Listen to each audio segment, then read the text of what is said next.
Hello everyone, JEE main PYQ question series की इस video में आपका स्वागत है। देखो इसमें क्या दिया है कि एक यूनिफॉर्म सॉलिड सिलेंडर है जिसका मास m है, रेडियस r है, rolls along an inclined rough plane of inclination 45 degree.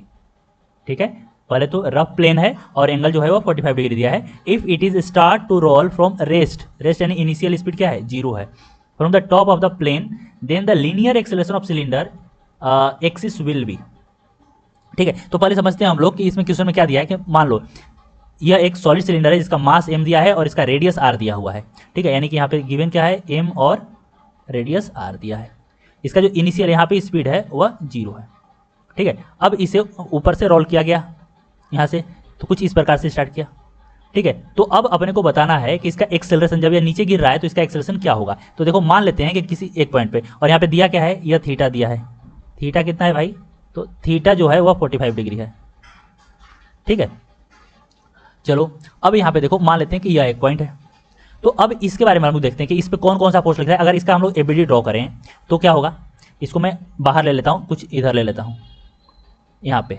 ठीक है, अब इसको देखते हैं यहाँ पे क्या आएगा। तो एक इधर जा रहा है, एक इधर जा रहा है, तो यहाँ पे अगर हम लोग एबीडी बनाए तो mg लगेगा। तो mg का एक कंपोनेंट में अलोंग द प्लेन ले रहा हूँ, इंक्लाइन प्लेन, यह क्या होगा mg साइन थीटा, और एक इधर लगेगा mg कॉस थीटा। अब यहाँ पे समझना बात को क्या है कि समझो कि जब यह बॉल ऊपर से नीचे आएगा तो तुम्हें पता है कि यहाँ पे इसका स्पीड क्या है, 0 है।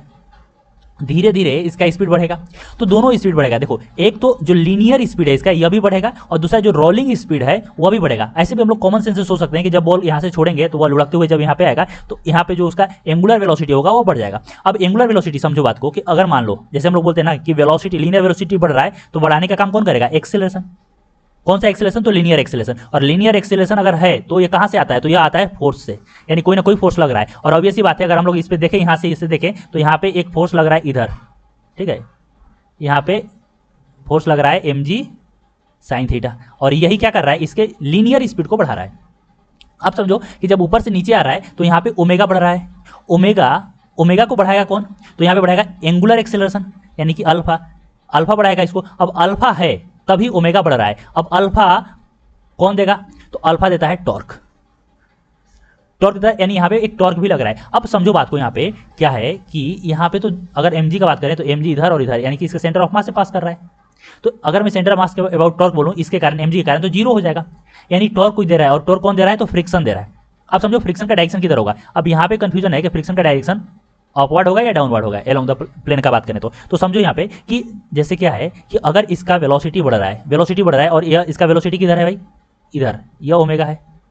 और अगर वेलोसिटी बढ़ रहा है, एंगुलर वेलोसिटी, तो एंगुलर एक्सेलरेशन क्या होगा, वेलोसिटी के डायरेक्शन में लगेगा। यानी कुल मिला के यहाँ पे जो अल्फा होगा वह इधर ही लगेगा। अल्फा अगर इधर है तो टॉर्क भी इधर देगा, और टॉर्क कौन दे रहा है, टॉर्क दे रहा है फ्रिक्शन। तो फ्रिक्शन का डायरेक्शन क्या होगा, फ्रिक्शन का डायरेक्शन इस तरह से होगा कि यह इधर अपना एक टॉर्क दे, तो फ्रिक्शन किधर होगा, अपवर्ड होगा। ठीक है, इधर होगा फ्रिक्शन लगेगा, तो यहाँ पे फ्रिक्शन इधर लगेगा। अगर हम लोग देख पाए तो फ्रिक्शन यहाँ पे इधर लगेगा। चलो एक सवाल और बता देते कि मान लो अगर मैं बॉल को यहाँ से नीचे से ऊपर थ्रो किया होता, इस तरह से थ्रो किया होता, तो फ्रिक्शन किधर लगता है। तो देखो यहाँ पे से बॉल क्या होता है, धीरे धीरे रोल करते हुए जाता है ऐसे ऐसे, और स्लाइड भी करता है। तो ध्यान से समझो बात को कि जब यह ऊपर जाएगा तो इसका एंगुलर वेलोसिटी क्या होगा, कम होगा। अगर वहाँ पे भी मैं एक वीडियो बनाऊँ तो इधर लिखूंगा वही mg साइन थीटा, इधर mg कॉस थीटा। अब तो यह दोनों टॉर्क देगा नहीं। अब ध्यान दो, जब नीचे से ऊपर जाएगा तो वहां पे एंगुलर वेलोसिटी कम हो रहा है, क्योंकि यह देखो ऐसे रोटेट करेगा। ठीक है, ओमेगा इधर होगा, तो अगर ओमेगा कम हो रहा है यानी कि अल्फा इसके अपोजिट लगेगा। तो अल्फा कुछ इस तरह से लगेगा। अल्फा इस तरह से कौन देगा, तो टॉर्क देगा। तो टॉर्क, अच्छा टॉर्क कहां से आ रहा है, तो फ्रिक्शन से आ रहा है। तो फ्रिक्शन भी कुछ इस तरह से लगेगा कि वह इस डायरेक्शन में अल्फा दे। इस डायरेक्शन करने का मतलब क्लॉकवाइज, तो फ्रिक्शन फिर से क्या होगा, ऊपर के डायरेक्शन में ही लगेगा। यानी दोनों केस में अगर यहाँ से छोड़ दे रहे हैं तो भी फ्रिक्शन ऊपर लगेगा, और यहाँ से थ्रो कर रहे हैं तो भी फ्रिक्शन ऊपर लगेगा। अब क्या करना है, सिंपल सा बात है, इसका इक्वेशन लिखो, ट्रांसलेशनल और रोटेशनल, और सॉल्व कर दो, एक्सेलरेशन खुद ब खुद आ जाएगा। ठीक है, तो हम लोग यहाँ पे बात कर ले रहे हैं। तो देखो पहले हम लोग ट्रांसलेशनल का बात कर रहे हैं, ट्रांसलेशनल मोशन। तो यहाँ पे क्या है, यह मान लिया हूँ कि इधर आ रहा है ए से, यह नीचे आ जा रहा है, ए से एक्सेलरेट हो रहा है, और यहाँ पे इसका जो एंगुलर एक्सेलरेशन है वह है अल्फा। ठीक है भाई, यहाँ तक तो क्लियर हो गया। अब यहाँ पे क्या बोला है कि प्योर रोलिंग भी है। जब प्योर रोलिंग है तो उसका कंडीशन भी हम लोग जानते हैं कि A is equal to R alpha होगा, उससे बाद में देखते हैं। तो यहाँ पे देखो लीनियर ट्रांसलेशनल इक्वेशन क्या होगा, तो इस डायरेक्शन में देखो हम लोग क्या लिखेंगे, F net is equal to mass into acceleration. ठीक है, तो एफ नेट कितना है, तो इधर लग रहा है क्या, mg साइन थीटा और इधर लग रहा है फ्रिक्शन F, ये हो गया मास इंटू एक्सेलरेशन। ये मेरा इक्वेशन 1 हो गया। दूसरा रोटेशनल देख लेते हैं, रोटेशनल मोशन हमेशा यही करते हैं, ट्रांसलेशनल और रोटेशनल लिख देते हैं। तो यहाँ पे देखो इस पॉइंट के अबाउट टॉर्क कौन दे रहा है, इसका जीरो फ्रिक्शन दे रहा है, फ्रिक्शन किधर दे रहा है अल्फा के डायरेक्शन में, तो हम लोग यहाँ से क्या लिख देंगे tau is equal to I alpha, ठीक है। और यहाँ से टॉ क्या हो गया, तो ये हो गया एफ आर और यहाँ से हो गया आई अल्फा। अब देखो यहाँ पे क्या है, प्योर रोलिंग है, ठीक है, मैं यहाँ पे मेंशन कर दे रहा हूँ, ठीक है, प्योर रोलिंग है। तो प्योर रोलिंग है तो प्योर रोलिंग में क्या होगा, A is equal to R alpha होगा। तो अगर यहाँ से हम लोग अल्फा लिखे हैं तो क्या होगा, ए बाई आर होगा। तो यहाँ पे अगर हम लोग पुट कर दें क्या हो गया, आई ए बाई आर, स्मॉल आर है ना, स्मॉल आर है। तो यहाँ से आ गया F R square is equal to I A. अब यहाँ पे बात समझो, आई एस सॉलिड सिलेंडर है तो सॉलिड सिलेंडर का मोमेंट ऑफ इनर्शिया कितना होगा। अच्छा अभी सॉलिड सिलेंडर होने तो मैं जनरल निकाल दे रहा हूँ कि कोई भी शेप हो तो क्या होगा।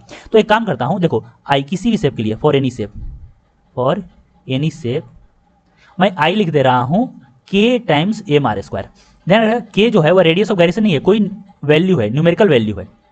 तो जैसे देखो अगर यहाँ पे जैसे हम लोग बात कर रहे हैं, यहाँ पे ही बता दे रहा हूँ मैं इसको भी, कि अगर मान लो मैं ये बोलूँ या सॉलिड सिलेंडर, तो सॉलिड सिलेंडर का आई कितना होता है, ये होता है हाफ एम आर स्क्वायर। तो यहाँ पे के कितना हो जाएगा, हाफ हो जाएगा, ठीक है। दूसरा अगर मान लो यह सॉलिड सिलेंडर है, अगर हॉलो सिलेंडर होता तो क्या होता, हॉलो सिलेंडर तो आई कितना होता है, उसका होता है एम आर स्क्वायर। तो यहाँ पे के कितना हो जाएगा, ये हो जाएगा 1। अब यह सॉलिड सिलेंडर है तो यह डिस्क का भी यही होता है, और हॉलो सिलेंडर है तो यह रिंग का भी यही होता है। अगर मान लो मैं बोल रहा हूँ कि यहाँ पे सॉलिड स्फीयर है, तो उसका सॉलिड स्फीयर अगर मैं बोलूँ सॉलिड स्फीयर है तो इसका क्या होता है, तो 2/5 एम आर स्क्वायर होता है ना। तो यहाँ से के का वैल्यू कितना आ जाएगा, 2/5। तो इस तरह से हम लोग यह जनरल इक्वेशन में लिख दिया। अभी मैं इसको यहाँ पे पुट कर दे रहा हूँ, तो यहाँ से देखो क्या आ जाएगा, F R square is equal to K M R square into A. तो यहाँ से आर स्क्वायर गया, तो यहाँ से जो फ्रिक्शन आ गया वो आ गया के एम ए।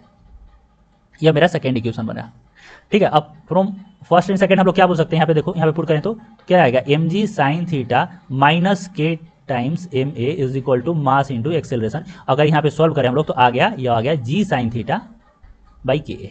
अब देखो ये किसी भी शेप के लिए आ गया, प्योर रोलिंग केस में किसी के भी शेप के लिए। तो अगर यहाँ पे ए फॉर सॉलिड सिलेंडर यही तो दिया है ना भाई, तो यहाँ पे क्या हो जाएगा, जी साइन थीटा कितना है 45, तो यह कितना होता है 1/√2 के प्लस 1।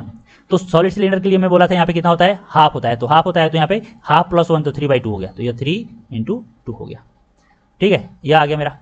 तो यहाँ से अगर सॉल्व करते √2 से यहाँ से कट गया, या √2 आ गया, तो आ गया √2/3 जी। यह हो गया मेरा एक्सेलरेशन।